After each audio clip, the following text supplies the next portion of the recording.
Hello and welcome to Rust Locker, and in today's video I'm going to be working on the combo van.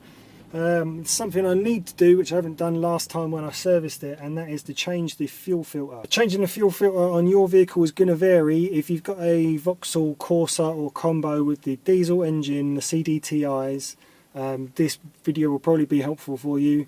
The layout and stuff might be slightly different, but essentially it's going to be pretty much the same process. This is particularly helpful for a 1.3 and 1.7 CDTI engine of around about 2010-ish onwards. Combos also came in a 1.7 DI. This might be relevant to that, but Vauxhall kind of laid things out a little bit differently depending on the configuration. So what you want to look out for, I will show you under the bonnet, because if you can find that, then you can find out where your fuel filter is. So I'm going to go outside, pop the bonnet, and then we'll see what's what. Okay, so this particular engine is 1.3 CDTI 2010. After popping the bonnet, what you want to look out for is this thing right here. It might be here, it might be over here. I don't know where it is on your particular model of combo or Corsa, but this is the fuel filter housing right here. You can tell that it is because you have an electrical connection on the top and then some hard pipes coming off of it. These are solid, or not solid, but quite rigid plastic. This is all fuel piping compared to coolant piping, which is squishy rubber usually, right? So you find your hard lines there. You can see that they've got these kind of clip things. These are broken, I think, but in there are fuel clips, and you need special pliers to remove these. So the first thing is to disconnect the negative on the battery terminal. These are the pliers that you'll need, something like this, that have ends like that, because you need to remove the fuel clips by pressing in two little divots on each side, two little plastic pieces, which then releases the fuel pipe.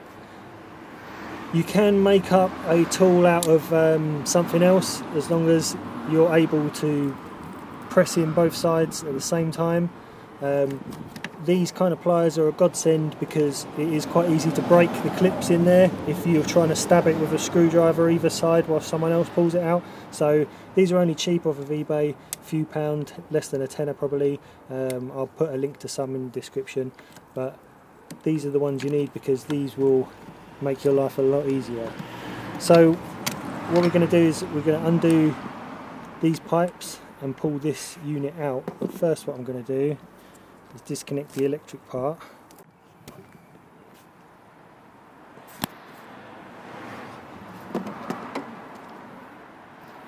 Okay, so I'm just putting the pliers either side and then squeezing in gently whilst pulling.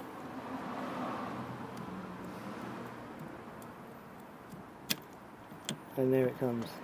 Now fuel's going to leak out a little bit, but not a lot. It's not going to piss out of there, don't worry. So I'm just going to place that to the side. Okay, and I'm going to undo the same with the other two pipes.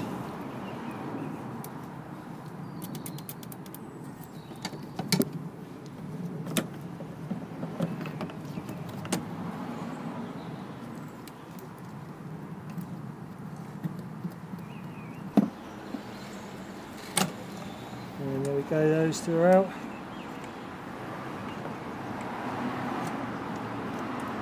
Because they're quite rigid, you don't want to bend these up and out of the way. You can kind of tuck them behind each other a little bit just to get them away from where you're working.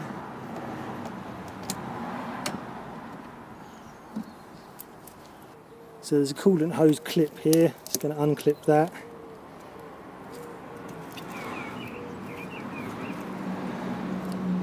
And then there's this red box here with this red connection, this wiring box rather, with this red connection. So you need to unclip that.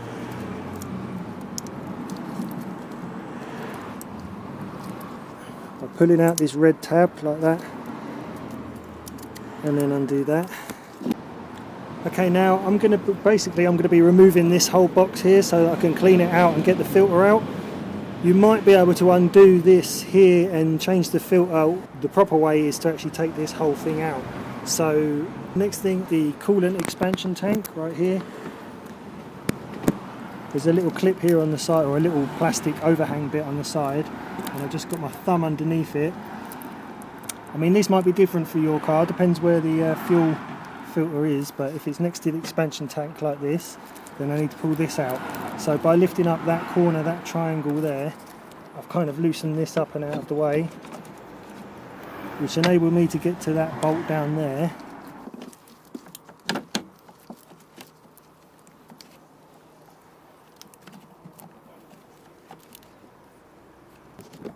And of course the bolt down there is a Vauxhall bolt, so it's an E14, this kind of star shape. I just bought myself a whole rail of E sockets, star shapes. So I'll put a link to this in the description as well, because you'll need these if you do much work on Vauxhalls on that. So yeah, you want to undo this bolt down here, if you can get to it now that the coolant tank is out the way.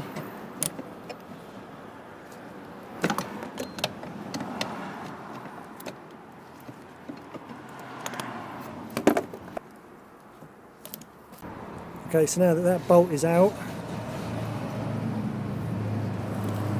this whole casing should lift up. There we are. Oh no, I forgot to disconnect this harness here, which is connected to the side of it there.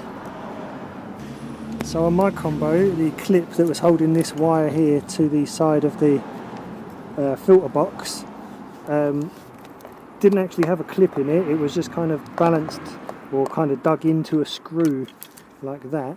So I just basically pulled it off of that screw. That's probably not how it came from the factory, so yours might be a little bit different. There might be some sort of clip there that holds this wire on there, but you'll have to detach to get that wire off. But anyway, now we can lift this whole box out like that.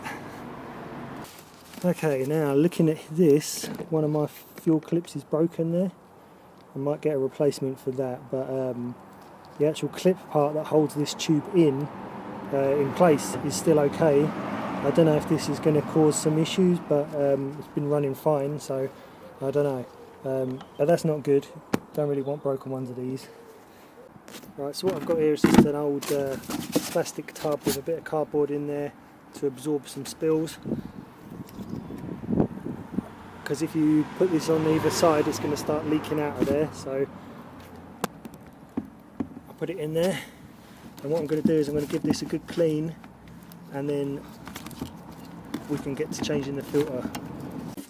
Okay, I'm down in the shed now. I've got the cage. I think this is called a crash box, but I'm going to call it a metal cage for the filter housing, and I'm putting that in the vise with a rag around it. Not too tight, just want to stop it from spinning around, so just want to hold it fairly securely in a vise like that. Okay, so now that that's in the vise, I've got the plastic housing. Just going to line it up to slot it back in that groove there at the back. Just put that back in there like that. So that's going to hopefully grip that enough so that I can undo this. Now there is a special tool that you can get, which kind of, well, there's just different tools you can get which will help you to undo this, which kind of put a bracket over the little plastic lips there. You can see how some of these plastic lips are like chipped and scored. That's because anyone who's removed this filter in the past has probably never used the actual tool. So all of these chips and scores and dents are caused by people using a screwdriver against one of those fins and then hammering the screwdriver to turn this around to loosen it. So the way that you do it without damaging the fins too badly like these is with two little bits of wood. Fairly strong bits, like offcuts from your shed or whatever. That's a fairly strong bit, and this is just a cheap bit of MDF. The MDF will break up even against that plastic there, so it's better to use the stronger piece as the chisel, as it were, and line it up on one of those fins and then just tap the end of that and it will start to rotate. You don't have to hit it very hard, but you do have to get it on there and keep repeating the taps. So something like this.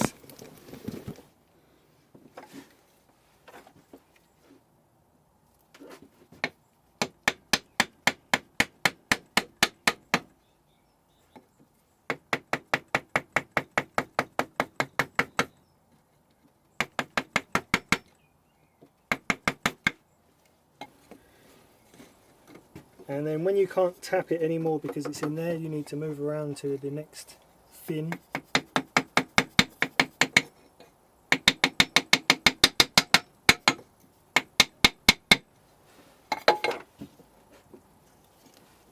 There we go, and it's this outer ring that rotates, not this middle part. So if you try and undo this with this top bit, you're liable to break something. It's actually this outer ring that's the unscrew part, and that comes off, and then out comes the filter. And that looks pretty dirty as far as filters go, so for a fuel filter. So it's a good job I'm replacing this. Okay, I don't know if you can see in there, but there's quite a lot of diesel in there, so you want to probably dispose of that properly. Go and start a fire with it. I'm just going to let it drain out into this container for a little while, try and get as much of it off as I can.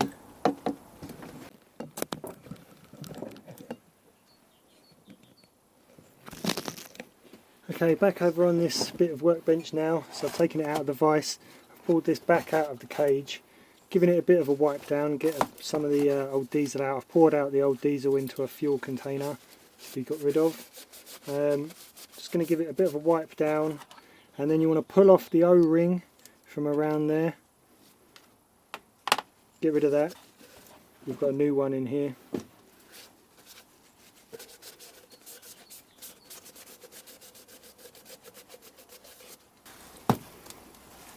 Okay, so then I've got the, this is the old filter still attached there, so I need to rotate the filter anti-clockwise.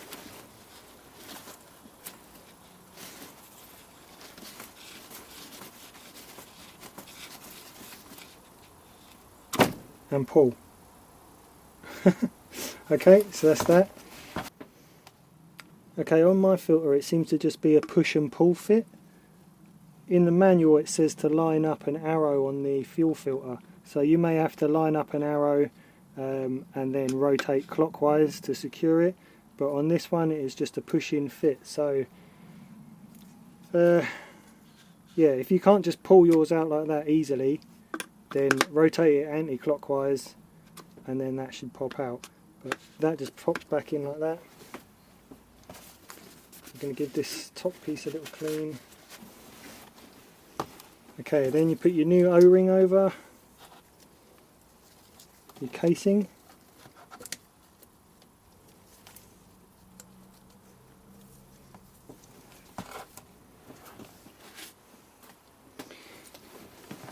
And then place the filter.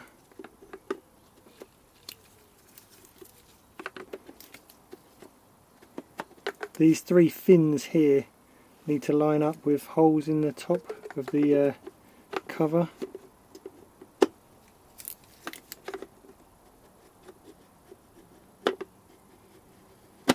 There. Once that slots back down nicely, then you get your cover ring and put that back over.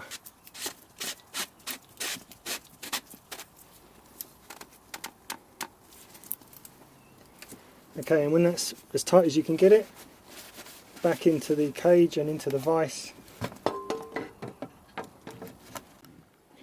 And now I'm just going to give it a couple of taps in the other direction just to tighten it up.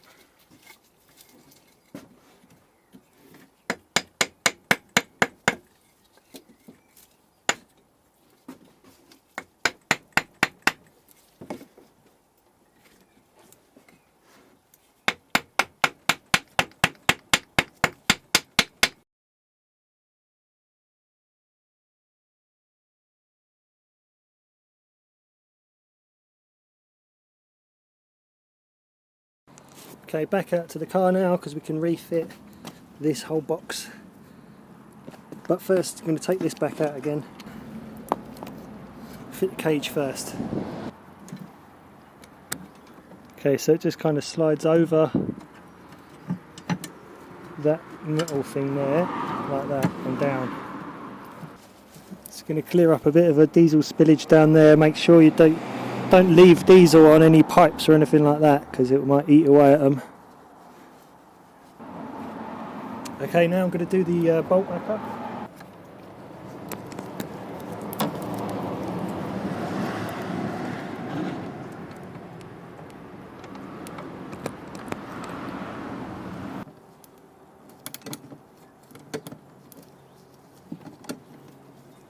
Now that's bolted back in, you can reattach the coolant cable to that clip and the wire to this screw down here that's supposed to be a clip. Okay, and then we can put the fuel housing back in, the fuel filter housing back in.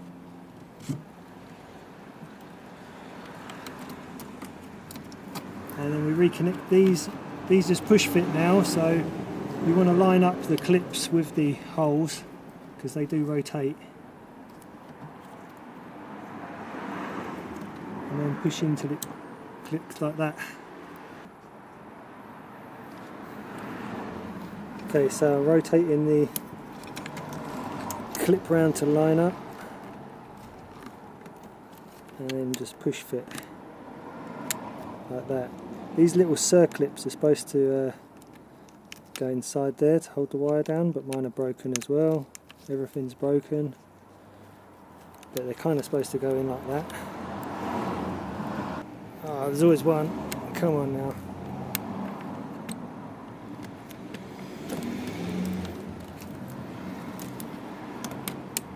There we go.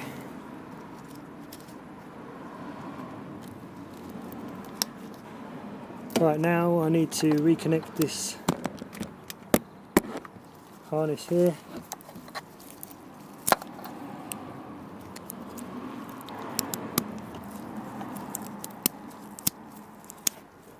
And then the top one. Oh yeah, and we can put the coolant tank back down. Except I fucked up here.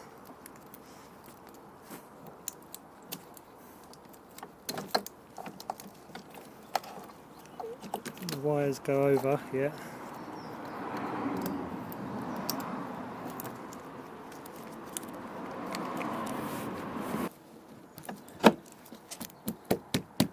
There we go. Oh, now it's started raining. Every day, every time I try and do a job, you start when the sun is out and it's nice, you think, oh, I'll do a bit of work on the car, and then it starts raining. So, where was I?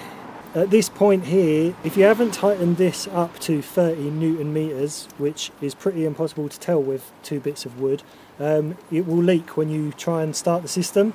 So you want to watch out for leaks when you try and start it up, which we're going to do in a bit. But at this point here, I can show you how you can sort of cheat and do this job without removing all of this. Obviously we've done it the proper way by removing it and cleaning it out, but once it's at this position here, you can use the bit of wood trick, if you've got enough fins left, to kind of knock it around and undo this, you know, while it's still in the car. So that would kind of be the cheat, to do it that way. At this point here, if it does leak and you need to tighten it up, then obviously that's how you're going to tighten it up from this point onwards. So I'm going to finish connecting up these pieces, and then we need to prime the system. It's back in, and then clip this back up.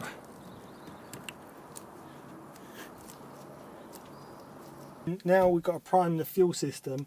Luckily with this vehicle, these engines, you don't have to do anything. Oops, you don't have to do anything manually. You just need to start the engine really.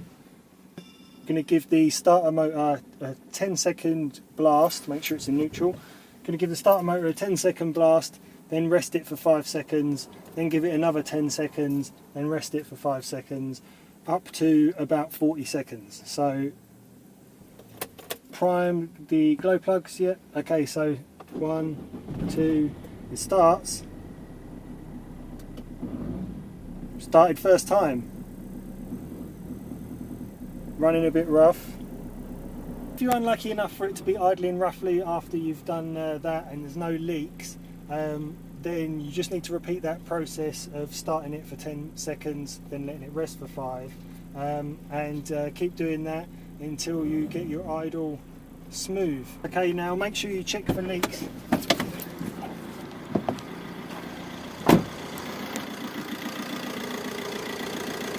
Bit hard to tell when it's raining, but if this isn't tight enough, fuel will literally be shooting out now whilst this is running.